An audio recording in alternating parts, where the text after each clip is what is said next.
Hi, I'm Tim Faircloth. And I'm Liu Jones. As always, welcome back to the sunny side of cruising, and thank you for joining us once again on Cruise Lounge. Thank you. Thanks for joining us again on board. Another beautiful day. How have you been, Jenny? I've been pretty good. You know, seasonal allergies are terrible. I can't see, smell, hear, but that's fine. You know, that's who Just needs a normal day. Who needs those senses? Not on the Cruise Lounge, you don't? No. How have you been? Fine, actually. Another week's flown by. I've just been busy editing here in the lounge. All of my bloopers. Yes, a lot of work for him. Pretty much. Now, look, we've got a very good friend coming in to join us in the lounge today, up here on deck. We sure do. Now, of course, we consider all of our guests here on Cruise Lounge to be friends. We do. But today, Tim and I have one of our mutual friends coming on. We certainly do. Louise Goldsbury. Yay! So whenever I'm working on board shooting images for cruise lines somewhere around the world, passengers are interested in what I'm doing. They always come up and say, you know, what's going on? And the most common remark is, wow, that is a dream job. Absolutely. You get to travel for work. I mean, what's better than that? Nothing. But I think our friend Louise might just edge you out slightly on the dream job claim because she doesn't have to travel with heavy photography equipment. True. And I think she may have done a couple more cruises than you. She might have, just a few, but we won't go there. Well, actually, we have done some cruises together as a writer, photographer. Well, yeah, because so Louise is a travel writer, so you and her really work hand in hand. We do. We have done several cruises together, so we're going to talk about that today. But also, Louise is very fortunate. Her latest assignment was writing on the first cruise out of Australia in some 6 months, so she's going to chat to you about that. Oh, I'm so jealous. I read her article on that, and it just paints the most beautiful picture of a tropical vacation. And I think at this point in the year, we could all do with a vacation like that. Yeah, absolutely. So we should really get into it, and let's do it. I need to get. Not today, Jenny. It's not going to work today. We only had the budget for that for one episode? I just got to go and walk out of here. Okay, all right.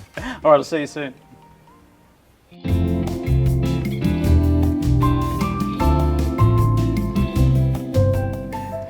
So Louise, welcome aboard.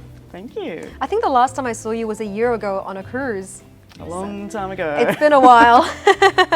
Now, how was your first experience back? I mean, tell me about it. Oh, it felt like it had been a year because it pretty much was for me. Yeah. But it was just wonderful just to be back on a ship and back meeting the crew and meeting passengers and just being on the ocean. Yeah. And it was a smaller vessel too this time, wasn't it? Yes. It normally takes about 72 passengers, but we only had 45, 46. So it was 24 crew just having your yacht to yourself. Oh, perfect. And so that's to comply with the safety measures, right? Yes. So we had to socially distance as much as possible, and it's always been a small ship, which is my favourite kind of ship. Yeah, and you mentioned in your article that, of course, there are a lot of new health and safety measures before you even get on board. So can you talk a bit about that? Yeah, of course, they have to be extra careful now. So we had to go through a whole range of things. When you first book, you get a health questionnaire to fill out, and then the week before you go to your GP, and he or she has to test your temperature, ask you lots of questions, check your symptoms, and then a couple of days before getting on the cruise, you have to take a test to prove that you don't have COVID. So you really feel like every measure has been taken to make sure that the passengers are safe? Yeah, once you got on board, you just felt like you're in that virus-free bubble and you could just relax. Yeah. And one thing you also mentioned was that the welcome buffet was gone. I know. That breaks my little heart. Especially on Coral Expeditions used to do this wonderful seafood buffet. So I got to say, I missed the buffet a little bit. Well, what's the dining experience like now? Well, it doesn't change too much because you still get the same great food as much as you want, and it's just a bit better actually because you get served, the waiters come and it's like an upgrade. Yeah, without having to pay anything. Yeah. Now, do you believe that the future for cruising is the smaller vessels? Initially, definitely. It certainly makes things easier to manage, and the number of people that can gather in a group, obviously it's got to be smaller. But if you can get it right on a small ship, there's no reason why you can't get it right on a bigger ship. And with the smaller ships, are the offshore excursions or the tours that you can do, are they in smaller numbered groups as well? Yeah, so they just keep them as small as possible, and anyone that you deal with on the outside has to wear a mask. So like a driver of a bus or a river cruise on the Daintree like we did, they've got to make sure that they're keeping their distance from us too, just to maintain that bubble. Well, the smaller cruises are definitely less well known than the bigger international ones. And with international travel still having a big question mark on it, are there some homegrown cruises that you can recommend? Oh God, yes. I mean, we're lucky that Australia's so big, it's an island, so we can cruise all around, do a circumnavigation.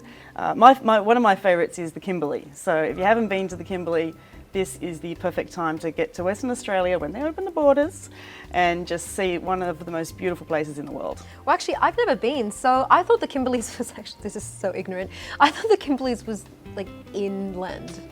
It is, but there's rivers going through and you can also go along the coast, so lots of waterfalls and you can swim in the water holes, and yeah, it's fun. So let's actually circle back to your experience on the Coral Discoverer.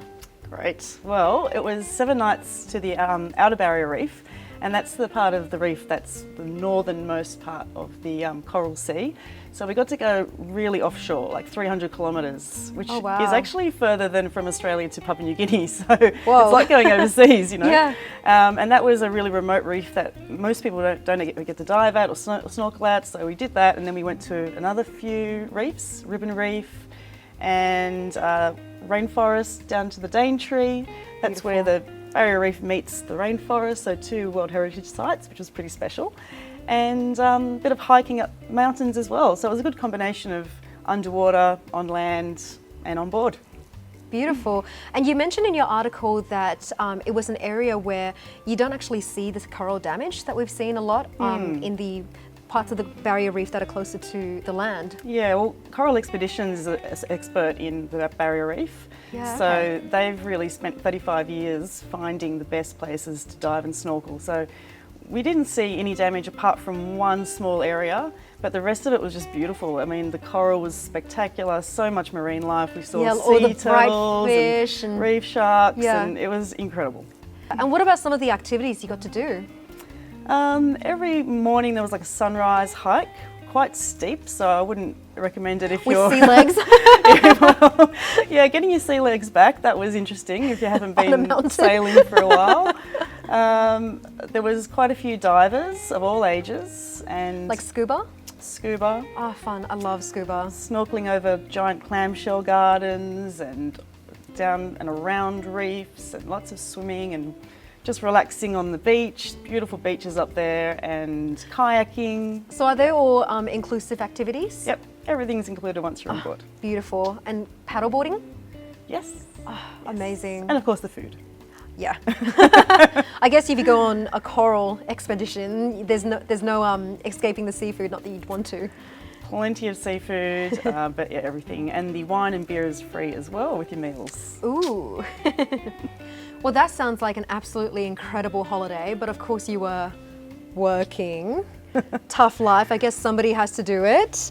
But I'll leave Tim to talk to you more about what you guys do as far as being travellers and working. So, but right now we're going to cross over to the award-winning Peter Collar in his Promenade Deck office to talk about how ships are classified. Over to you, Pete.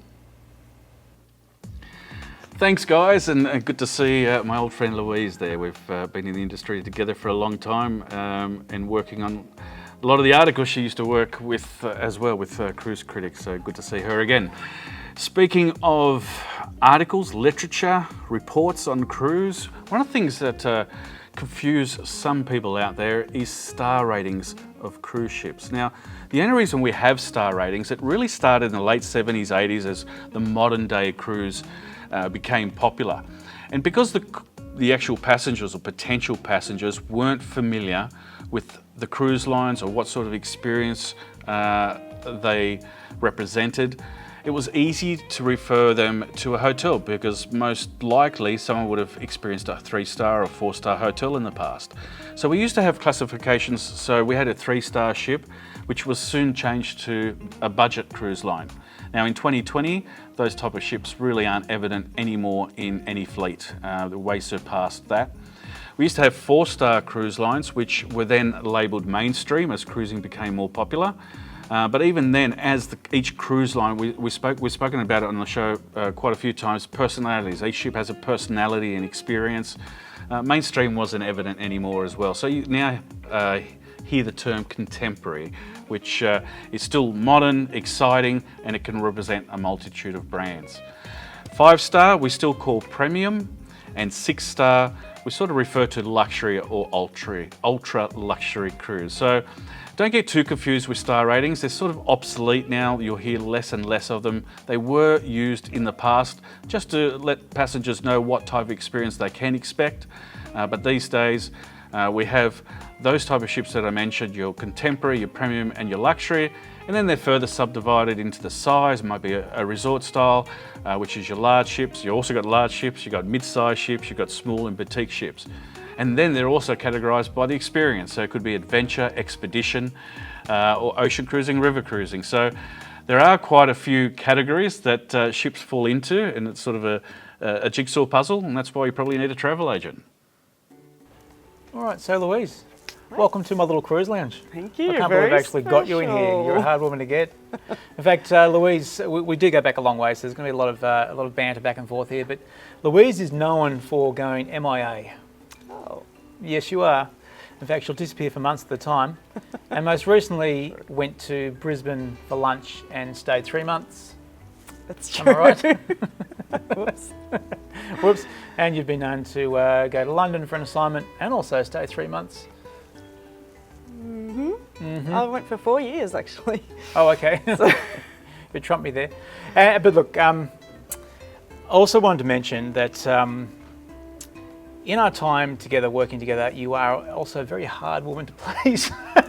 Which is why I don't even know how I got you in this lounge. I have been told that. Yes, you are. A couple of examples. See, I think it comes from so much travel. So Louise, being a travel writer, she's never home, and she lives in the same suburb as I do in Sydney, in Manly, but never home. And I think because you've seen so many places that maybe you become jaded, but a couple of examples. So we were in Auckland on a ferry heading out to the stunning Waiheke Island, which is beautiful, with wineries out there. And Louise is sitting there on her phone and I'm snapping away because we pass in Auckland Harbour is the famous, and my Kiwi viewers, I might say this wrong, but there's Mount, what's it called? Rangitoto Island, which actually is a volcano. And so I'm snapping away. I'm like, Louise, look, we're going past the volcano. And she's just like, is it erupting? And I'm like, no. She's like, no, thanks. If it's not erupting, it's a hill. But it's not erupting, it's a hill, was her line. Another example of how hard Louise is to please.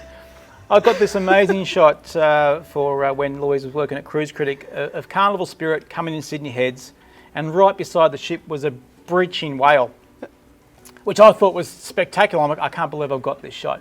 I sent it to Louise and she says, have you got one of the whale actually jumping? Because that would be cool.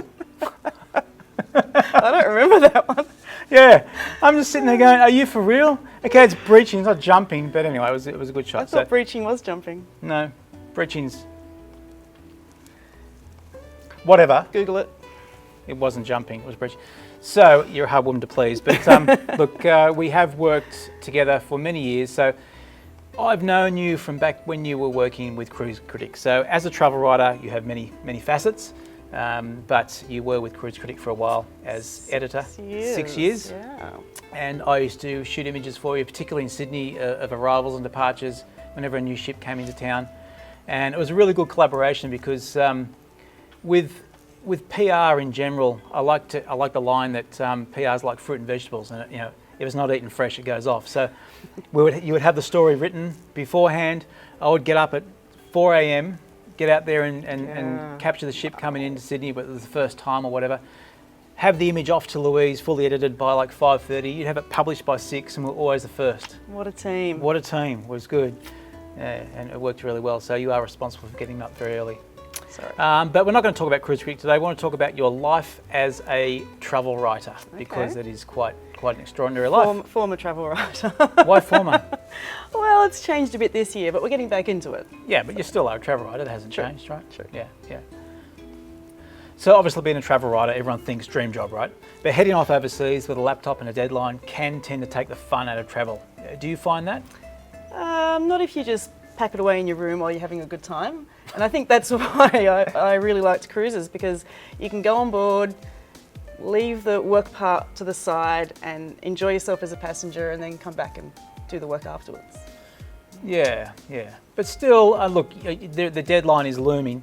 Yeah. So, particularly, okay, we weren't going to go to this too much, but back in your Cruise Critic days, when you are riding on board, it must be somewhat subjective because, you've got to feel it as much as it is objective. So how much do you find that you put into your articles yourself or your reviews yourself, or do you really try and stay objective as possible? When you were doing something like a ship review, you've got to stay objective, because just because I might not love everything about the ship, you have to think about the guest, the typical guest that goes on board. So I'm always thinking about that person. It does feel like work a lot of the time, you're right. But when you've been on as many cruises as I have, had to mention that. 85? 83 I think I'm up to now. You trumped me by 18, 6, something like that. I can't do my maths. You'll catch up, you'll catch up. I will. But yeah, it just makes it a bit easier when you've got that experience, so you don't have to be so stressed about it. But yeah, it's still a fun job. Yeah, absolutely. And I like to think when I do my cruise travel photography, it's a funny mix of skills. So I always say it's 30% is putting yourself in the right place at the right time, 20% is technical skill, but 50% is something different. It's something unique that comes from cruising so much. And it's like an aesthetic appreciation for passenger ships and everything that goes on, and anticipating what's coming next. So when writing your pieces, I guess what I'm trying to say is, what is the number one skill you think you would need as a cruise travel writer? Well, you definitely need to be able to write, but observation skills is the most important thing. You can't get so stuck in your own experience. You have to look at how everyone else is enjoying watch the other passengers and talk to other passengers. And you're listening to conversations. Eavesdropping a lot. Yeah. So I know getting into what I do now, you were actually a big part of me starting in my cruise travel photography. In fact, you like to say that you made me. Created a monster. But look, just briefly, how I did get into cruise travel photography was pretty much taking images for you in Cruise Critic, and for nothing. Getting up early, getting out there, getting the shot, getting off to Louise, no pay, no fee, just getting your name out there. Which, look, it's like most jobs, especially what you call a dream job. You just got to do the hard yards and get your name known, and then after a while, cruise lines say, well, okay, can you come and shoot this? And then you start talking fees, etc. So, for you personally, how did you start in your dream job of travel writing? Well, it happened quite easily. Like, I was working as a journalist already, but I wanted to do something that was enjoyable. So I ended up driving around Australia. Okay. So funnily enough, it's come full circle, because that's what I'm doing next. So I just got a motorhome and drove around, and in order to make money to put petrol in, I sold articles. Okay. And then one of those magazines offered me a job as the editor, which I was like, oh, that's a bit sudden, because I thought it was going to take me about 5 years to become a travel writer, but it took me about 5 minutes.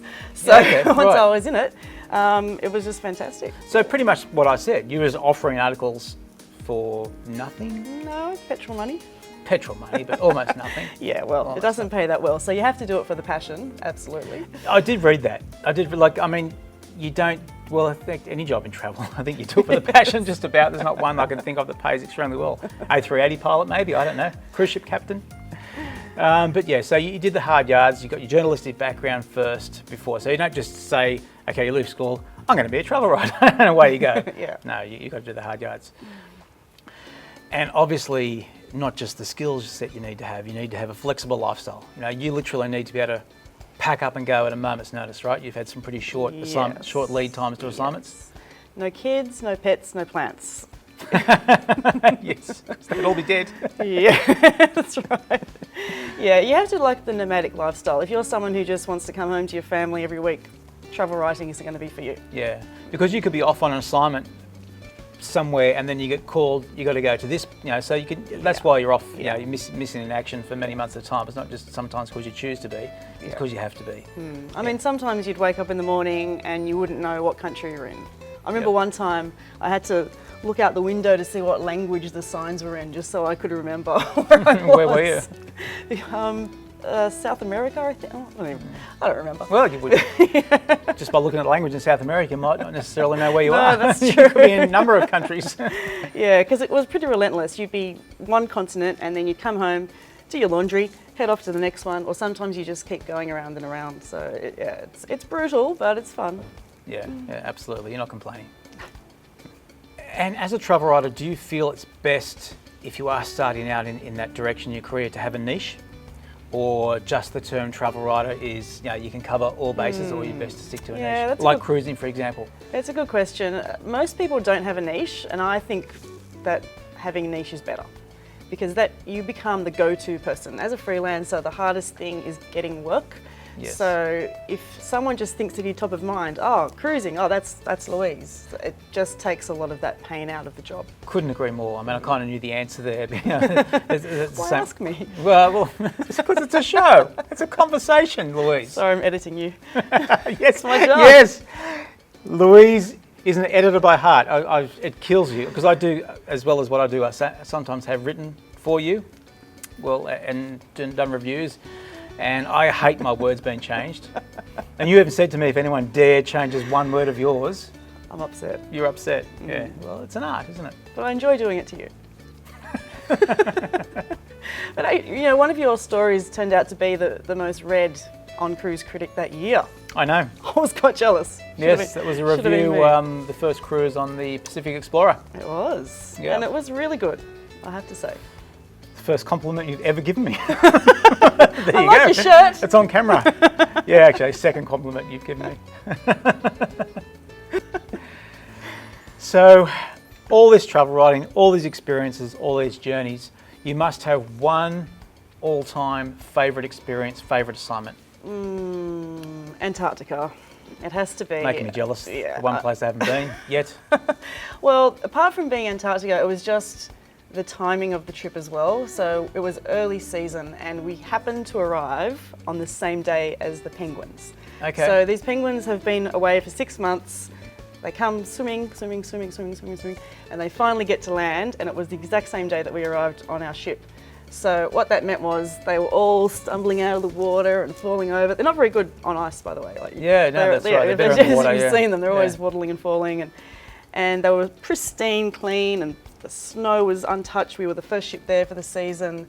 So even Wow. speaking to the expedition crew, they were like, we have never seen this in our lives. Yeah, and they've right. done hundreds of departures there. So I felt so lucky to witness that. Absolutely. So it's funny you say that the most memorable the most memorable cruise experience was a wildlife one. And I love all things ocean wildlife. There's nothing more I love than sitting out on deck and watching the ship break up the flying fish. The flying fish become airborne and seabirds come down and swoop them as they're airborne. I love that stuff. But I'm going to tell you mine. So this is not mine. This is not one that I've actually witnessed.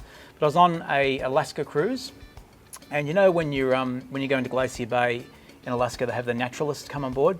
So we had this guy come on board, and he was telling us. Somebody asked him the question, "What's the most amazing thing you've seen in Glacier Bay?" And he said, "Well, that's the most amazing thing I've seen of all time." And this guy had lived on Vancouver Island for 40 years or something. But anyway, what he saw was, and everybody on the ship saw it. It's quite amazing. It was on a Princess cruise. Now, killer whales. There's the orcas. There's a couple of types of killer whales. There's the one that everyone knows and loves, the black and white ones that you see on the surface going up and down, and but there's also another type that are brown that you don't see too often nor hear about too often, and they're a pelagic fish. So they sort of stay in the middle of the ocean, and from time to time they come in to shore to feed, but they don't go on the surface. They stay underneath, and they're really, really aggressive.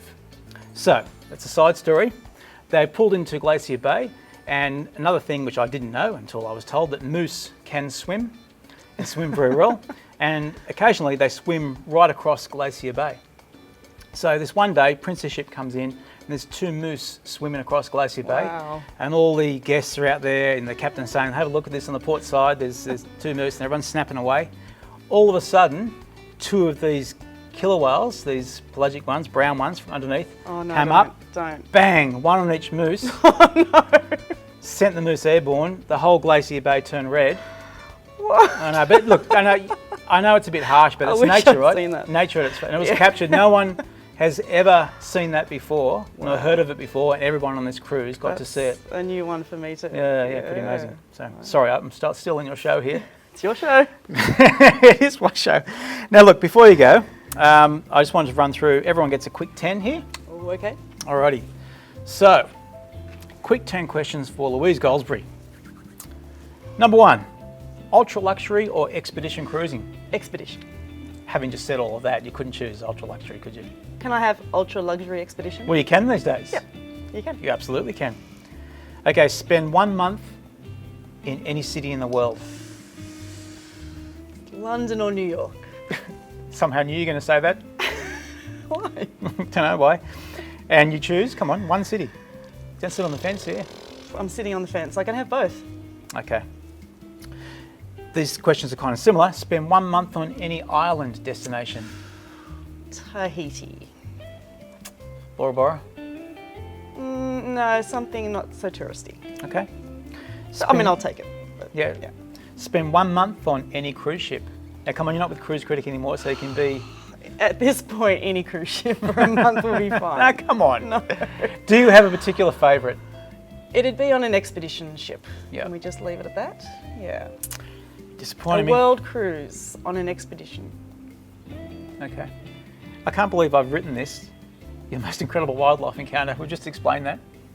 True. Skip question. Although swimming with seals in the Galapagos is also very, very cool. Yeah, right. I've also seen you So swimming with whale sharks. Oh, I forgot about that. Yeah, and I've got Yes. a beautiful image right Yes. here of you swimming with a whale shark. In West Papua with True North. That was special. Yeah. Okay, number 1 tip for first-time cruisers from someone who's done 85. 83. I would say just don't freak out about it. Like, just because it's on a ship doesn't make it so weird. It's just travelling. It's just on a different kind of vehicle. Fair enough. And the first day can be hectic on board. You know, everyone's doing the race to the buffet. Yes. Well, they used to. Yes. Favourite way to relax on a sea day? Cocktails. Water. Oh, I was going to get you a cocktail. I thought it might be a martini, but I'll get you a cocktail in a minute. All right? That's straight vodka. How do you get over your writer's block? oh, you don't. Well, you must. You've got a deadline to get to. Go for a walk. Just put it out of your Go head. for a Go do walk. something else. Go do anything Yep. else. Go to bingo. Sure. Okay, here's a cruise critic question. Is the beverage package worth it? Hell yeah. It's got to be one of those common questions you've got to ask, right? That's And probably try the the most common question. Yep. Yep. Is the beverage package worth it? Hell yeah. From Australians, that's what they want to know. All right, last question. Your favourite cruise travel photographer? How could I say anyone except... I was hoping you weren't going to say someone we know who has a helicopter. Well, we won't mention his name. You've got a drone. I know, it's almost the same. So Louise, thanks for coming in and sharing a bit about your amazing job as a you. travel writer. So we do go hand in hand. My job is equally amazing. Well, do you want to shake hands? It's not appropriate these days. Do you want me to get you the cocktail? Yes, please. Don't have to ask you twice. All right, thanks so much for joining us. Thank you.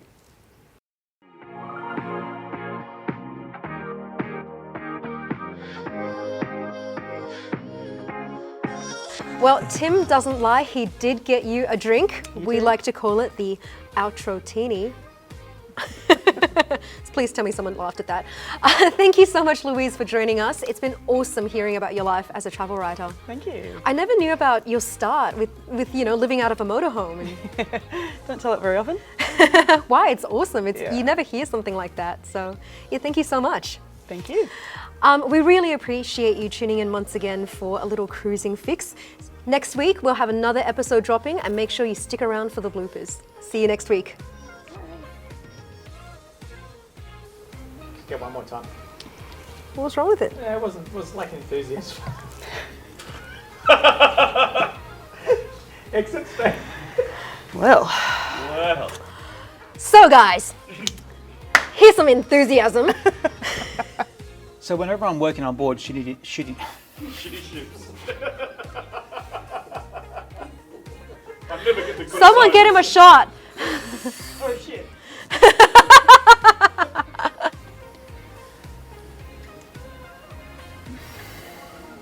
What's breathe? That's what I said. Breathe. Oh, is that important? Yeah. Okay.